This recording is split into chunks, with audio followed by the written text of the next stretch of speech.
Hi everyone, I'm Jolie, your nanny and family matchmaker. It is Real Wednesday, so let's get real.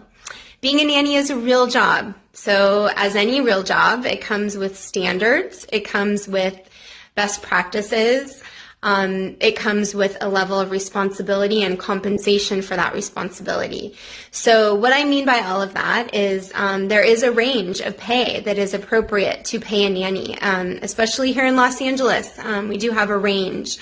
That's dependent upon the responsibilities. With one child, it may be one range, and as you have more children, it will be a higher range and rate of pay. Also, standards as far as paid time off and sick pay. Those are things that are appropriate for a nanny to have as well. There is a federal reimbursement rate for using their car, etc. So if you have questions